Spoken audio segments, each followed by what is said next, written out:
this video we are going to see about the diseases of the nasal septum. Okay, before going to that, we need to know about the two very important fractures, that is the Jaraway fracture and chevallet fracture. When you are punching someone within a side punch, you may cause this Jaraway fracture, where this cartilage omer junction, a line parallel to may occur. A parallel line of fracture may occur, okay, to the cartilage. This is known as Jaraway fracture. Whereas in chevallet fracture, when you are punching from downside, that is, you are giving an uppercut, you may cause this from the this is known as Cottel's line. That from the anterior-most point of maxillary crest. This is the anterior-most point of the maxillary crest on the nasal spine of the frontal bone. A line joining this is known as Cottel's line. So this may cause a fracture along the Cottel's line. This is known as chevallet fracture.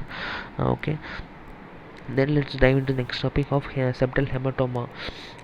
This is due to collection of blood between the septal cartilage. You can see this is the septal cartilage center under the mucoperichondrium. Normally this the nasal septum is covered by mucoperiosteum. The bone is covered by mucoperiosteum, and then their membrane is known as mucoperichondrium. But here the blood collects between the cartilage and the mucoperichondrium, so it may cause bilateral nasal obstruction. Okay. This is like bilateral nasal obstruction. It appears as a red, very reddish, pinkish or reddish or pinkish. Then how do you treat this? You should do the incision and drainage, but if bleeding is increased, you should do the bilateral anterior nasal packing to stop the bleeding. Then you can start prophylactic antibiotics. Okay. Then this septal hematoma may change into a septal abscess. That is, it may cause any infection may be there, and it may be collection of pus between the cartilage and mucoperichondrium. So here pus may produce the pain, swelling, or it may also cause nasal obstruction. This is known as septal abscess. It's very increased in size. Here also it may be tender due to infection, may cause fever. Then here the treatment is also incision and drainage, and you should do bilateral anterior nasal packing to stop the bleeding. Then you should start IV antibiotics, very important, for 7 to 10 days. Okay. Then the most common complication of the septal abscess may change into a septal perforation due to the infection. Okay. The septal perforation is nothing but a hole in the septum. The common causes, or it may come from the septal abscess, or it may come due to trauma, most commonly due to nose picking, or during a digital cautery method involved in the operation in the nasal cavity, surgically, or cocaine abuse. This cocaine may cause when it get embedded on the nasal septum, it causes vasoconstriction of blood vessels, and the blood supply will not be there, so it may be lead to necrosis. Then the granulomatous condition like TB, leprosy causes the septal perforation. In the bony, these are taking place in cartilage, but in bony part, syphilis vulgaris may cause perforation in the bony part also. Then both bony and cartilage perforation be seen in vaginous granulomatosis due to C and cause the autoantibody. Then septal piercing may also cause this septal perforation. The septal piercing is normally done in the membranous septum, but if it's done in the cartilaginous part, it may cause this perforation. Okay. We may classify the septal perforation into anterior perforation, posterior perforation. This anterior perforation may be a very large perforations, large or small. This large and very large are not very disastrous, but this small perforation is very poor, because this large perforation may cause septal collapse and we can reconstruct it, but the small perforation it may cause this lamellar flow of airflow into it causes changes into a turbid airflow.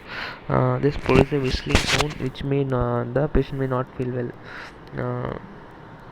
It may cause mucus flakes around the perforation, and it may produce bleeding. Okay, this small perforation is a dangerous perforation. This treatment is to cover the skin. You should cover the perichondrium. You should cover the perforation with mucoperichondrial flap. Okay, that's it. Then there will be posterior perforation that is in the bone. Okay, it divides this anterior posterior depending on the quarter sinus, as I said above. Then the treatment, the surgical treatment consists of two processes. It may be submucous resection or septoplasty. This submucous resection is we can raise the mucoperichondrium and also the mucoperiaceal flap on both sides, and we remove all the bone and only leaving a septal L-shaped septal cartilage for support on the anterior side. So you can see you can imagine this is the shape of nose. So you should lead a shape of L cartilage, whereas in septoplasty you should raise the you can raise flap on one side of both the mucoperichondrium on one side, and you can remove the only divided part of septum. This is a conservative surgery, more part is preserved or conserved. Here there is less chance of perforation, whereas in SMR there is more chances of perforation. Okay, you know the cartilage that is so if there are perforation is anterior to the quarters line, you can do septoplasty. Posterior to the end, you can do SMR because of the bone involvement. And also the septoplasty is not done before 19 years of age. Then what are the indications of the septal surgery? Only DNS is not a indication, because most of the people have this deviated nasal septum.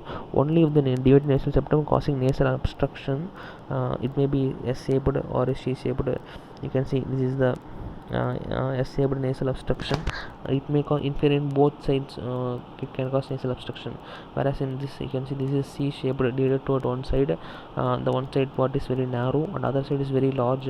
According to Bernoulli's phenomenon, the more airflow will be in this side, so more air will flow into this into the throat or nasopharynx, so it creates a negative pressure. So this may stimulate the growth of inferior turbinate by pulling it.